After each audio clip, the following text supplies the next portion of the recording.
Hey guys, so this is the second part of the morning video for Sunday. And I just left off a few seconds ago talking about kind of how, even though it wasn't a very deep or meaningful conversation, I spoke to my brother, even though it was via text, for the first time in 8 weeks, 9 weeks, 10 weeks. Trying to think, yeah, probably about 10 or 11 weeks. Well, that's important because if you follow me from the get go here, you know that I haven't spoken uh, anything about my brother and my relationship because I respect, that he probably wouldn't want me to. It's not his style. And when I shared my plans for this journey, the conversation didn't quite go as I'd hoped. And, it was, it's hard. It's growing because I'm meeting some great people, but, at the end of the day, there's only a small handful of people that what they say truly um, stays with me. Um, Clearly, it's nice to be supported by a lot of folks, and you guys have really done that for me and carried me through this journey so far. But you know, when I talk to my daughter, my son, my other daughter, their mom, uh, maybe my ex who's had a role in this, uh, my brother, my mom, you know, a couple of really close friends. That's pretty much a circle of you know, if one of them said, "Hey, come home, I need you," that would be a really heavy uh, decision. Probably wouldn't even be a decision if they said they needed me. I'd be there, and the journey would take a back seat. But I haven't had that. In fact, most every one of those people has been nothing but encouraging. So I appreciate that. Anyway, it gets me back to, let me tell you about a little bit about yesterday because I'm going to be rambling and taking a lot of time. So yesterday I mentioned I got into the pilot and I was sitting at Subway decompressing, and I kind of do my hype and tell people what I'm doing. And I met this woman uh, who was engaging me in conversation, and it was a really good conversation. But it wasn't. A lot of folks just accept what you do, what you tell them, and this is why in life so many people play pretend. And I say, don't point the thumb. So many people present an image that they want people to know who they are, and that's what they say. And most people just take it at face value. Why wouldn't they? Right? They wouldn't think you'd have any reason to lie to them, and maybe they just, you know, you're not close enough to them for them to truly care that deeply. But sometimes people, um, there's a philosophical group that, and maybe it's not just philosophical, but that group that um, wants deeper meaning out of things, wants to understand deeper things, and that was this woman. The conversation, um, she had heard about me and read my uh, bio as I was coming to town.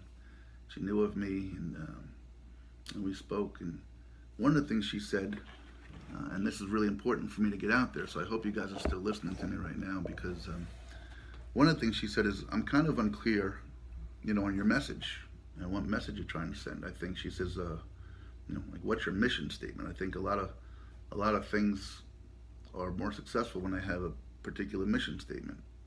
And I said, well, I gave her just what I thought were typical answers that I thought were sincere. And she said, no, I'm still kind of in the dark a little bit. You know, is your mission statement, is this for you and your kids? And if it is, I think that's great. And or is your mission statement that you're trying to raise money for those two wonderful charities because they are wonderful? But is that your goal? Um, and then there was a third one, um, and I forgot what it was now. But it was kind of as if I don't know. I didn't have an answer, and I didn't have a clear cut answer. And the answers I had, you could see kind of that wasn't clicking, which is okay. Now I get it. And I don't know. The reason I said is that I don't know how many of you out there are in that same boat. So if you are, I'm trying to talk to you guys, because what I was trying to say, and what I wasn't clearly getting making clear from my standpoint is, this journey has transformed. Oh, that was it. The third one was, or is your mission, carrying the point to thumb message to the world, or to people. Which of these three things are your mission? and I couldn't understand why I had to have just one. Um, you know, it's a journey, and I'm not. This journey isn't a roadmap that says here to there, and this is what's going to happen. I don't know what's going to happen literally from any day to the next. Sometimes I can have an idea. If somebody says, "Hey, when you get to town, call me," or um, some other things I'm going to share here in a minute. Um, I don't know. So it was kind of getting a little frustrating for me because I didn't have an answer, and and she wasn't being rude or ignorant in any way. She was just trying to understand, you know, what is the point of your journey, and I didn't even kind of come to terms with it until last night. But that's why I'm trying to share this with you guys. Is my, you know, I want to reach people. I want to reach people. If the journey ended today, um, I would go home, not as a failure in any way, shape, or form. I'm not saying that, but I would go home and be able to look at my children. And I tell them every day that we're on the phone that there really are good people in the world. Whatever happens from here on out, um, I've proven to myself, and therefore can share with them, that the goodness in this 4 weeks has been 99 and a half to a half of good to bad. Um, so that part of the journey has been satisfied. Now I still hope to experience so much goodness to be able to share positivity on my website and so forth. But the journey's kind of morphed because as I've gotten support now, um, I want to carry the point the thumb message. That's kind of, it's not about me and my kids anymore in my mind. It always will be, but the driving force for me now is carrying forth the point the thumb message, which is, again, I'll say it over and over, there's really one of the few things in life that there's no downside to. And that got something which I think took a while for her to understand. Her interpretation of what I was saying, and I didn't get it for quite a while. In fact, I think she's the one that finally said it. Was that when I say point the thumb, I don't mean take the blame for everything. She was kind of, I think, assuming that I'm saying, look, you did this, you know, you're to blame for it. No, it's not what I'm saying. Again, there's situations where, like I said, the simplest example I could use is my two kids. So I'm in the living room doing a crossword puzzle book. My kids are in the bedroom and they're playing and jumping around, playing a video game, whatever they're doing. And sure enough, here comes one of them, let's just in this case say it's my son, and says, you know, Dad, you know, Kira hit me. Now, as a young parent, I might have said, Kira, come in here. Why did you hit him? Right? But I don't do that now. Now I look at my son and say, well, did you point the thumb? And he pauses for a moment and says, well, yeah, I guess I got mad at the game and threw the remote and it bounced up and hit her in the leg. Okay, now go back inside. They've just resolved the whole problem. Now, it doesn't mean that Kira's right for hitting him, okay? But as opposed to coming in and calling Kira in and then having her say, well, he did this and he did this, but she did, and you get into this little 3-minute squabble, he kind of solves his own problem by going, well, yeah, she hit me, but here's what I did that caused her to hit me. And now it de-escalates it, and they solve their own problem. And then I can still talk to Kira and say, don't hit your brother, please. That's not appropriate. But that's on a very small scale, but you can take that to the biggest scale. It's not for Landon to say, it's all my fault, you know, he didn't deserve, she shouldn't have hit him, but it de-escalates things. And this woman I was talking to, when I was saying point the thumb, took it like, hey, point the thumb, you're to blame. You know, you're, and that's not what I'm saying at all. So there was that part of it. And then, you know, comes the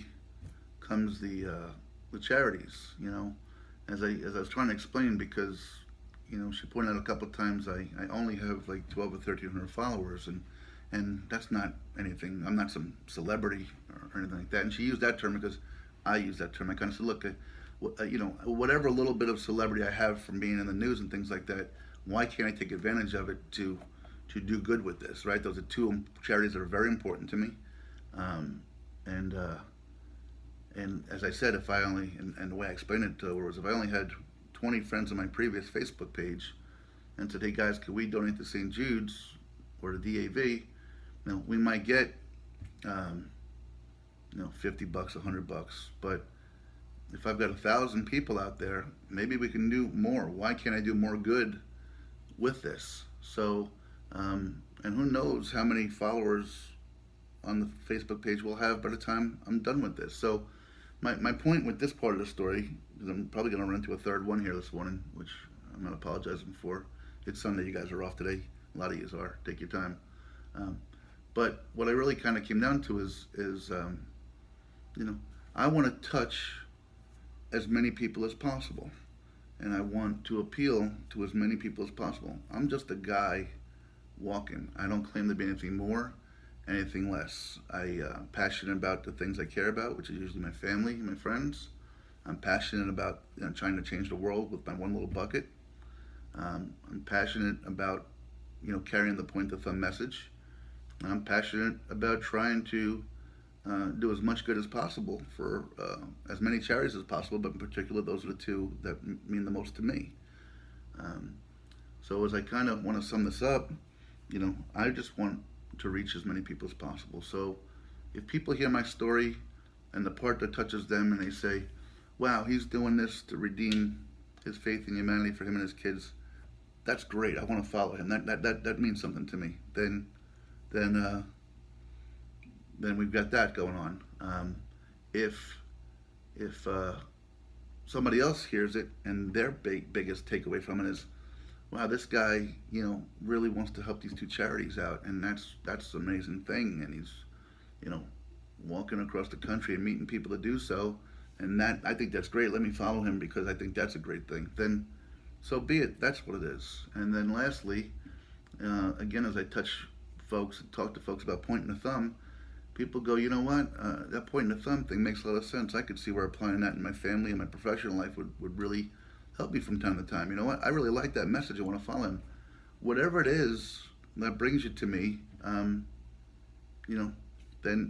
that's what it is. I don't really have a clear mission, guys, and I don't know if I should apologize for that or not. The way I kind of summarized it in my head as I was thinking about it last night was, it would be kind of like a restaurant, that only sold hamburgers. Yeah, I want to sell the best hamburger in the world, but if all I sell is hamburgers, I might lose out on a lot of people because in a family you might have somebody likes hamburgers, but you might have somebody likes chicken and someone likes spaghetti. And if I don't sell all of those things, to attract them, I might not have those folks and be able to share how good my hamburgers are. So that's kind of how I'm looking at this here. So I know this was a long-winded bit about this conversation with this young lady, but it was extended. It was deep. It had me asking questions of myself.